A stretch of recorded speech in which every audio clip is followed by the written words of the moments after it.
कभी कभी एक ही रात इंसान की पूरी दुनिया बदल देती है। ये कहानी है आरिफ की, जो सिर्फ 12 साल का था, मगर तकदीर ने उसके बचपन को जख्मों और जदाई के तूफान में बदल दिया। एक रात जो उसके लिए ख्वाब नहीं, भयानक हकीकत बन गई। मगर इसी अंधेरे में एक उम्मीद भी छिपी थी, अपनी माँ की तलाश। खुशियों भरा घर जंगल के किनारे एक छोटा सा मगर प्रसकून घर था। घर में आरिफ, इसका वालिद फहद और वालदा इस्मा रहते थे।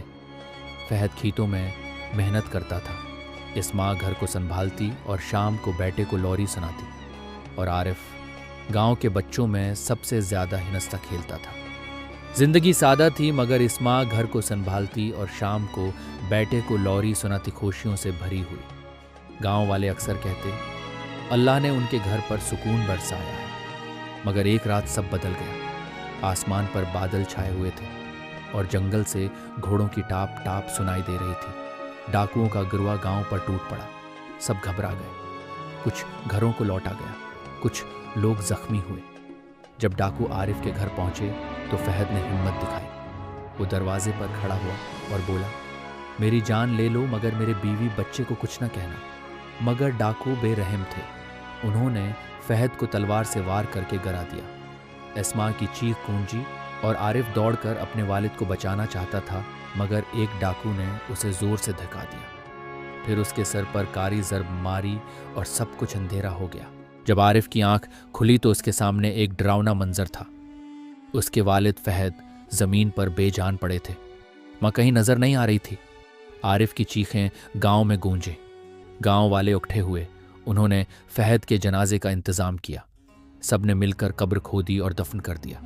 आरिफ कब्र के पास बैठा रहा और बार बार यही कहता रहा, अबू आप उठे ना, मुझे उम्मा को ढूंढने जाना है। गांव वाले हमदर्द थे। कभी कोई बुजुर्ग उसे खाना ला देता, कभी कोई औरत उसे माँ की तरह थपकी देती, मगर कोई भी उसके दिल का खला पर नहीं कर सकता था।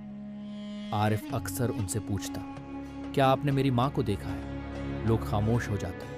किसी के पास जवाब नहीं था। अब आरिफ का घर सुनसान हो गया। कभी वो खाने की मेज पर बैठता और खाली बर्तन को घूरता।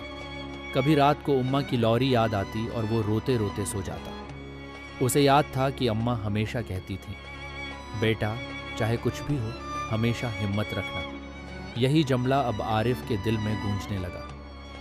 एक दिन एक मुसाफिर गांव आया। उसने आरिफ को रोते देखा और पूछा, बेटे क्या हुआ? आरिफ ने सब बताया। मुसाफिर ने कहा, मैंने जंगल के पार एक काफले में औरतों को कैद देखा था। शायद तुम्हारी माँ भी उन्हीं में हो। ये सुनकर आरिफ के दिल में चिंगारी जल उठी। वो जान गया कि उसकी माँ जिंदा है। इसी रात वो कब्र पर गया, मिट्टी को छुआ और आहिस्ता बोला, अबू मैं वादा करता हूँ कि मैं उम्मा को वापस लेकर आऊँगा, चाहे मुझे अपनी जान देनी पड़े। इसकी आंखों में आंसू थे, मगर दिल में आग भड़क उठी थी। अब आरिफ के दिन और रात बदल गए। वो गांव में मेहनत करता, अपने आप को मजबूत बनाने की कोशिश करता। वो जंगल के किनारे जाकर डाकुओं के कदमों के निशान ढूंढता और हर आने जाने वाले मुसाफिर से पूछता, क्या आपने किसी कैदी औरत को देखा है? जवाब अक्सर नफी में होता, मगर आरिफ हिम्मत नहीं हारता था। आखिरकार एक दिन आरिफ ने अपने कुंधे पर एक पुरानी लकड़ी की लाठी उठाई, माँ का दिया हुआ दोपटा सीने से लगाया और गांव को अलविदा कहकर जंगल के अंधेरों की तरफ बढ़ गया।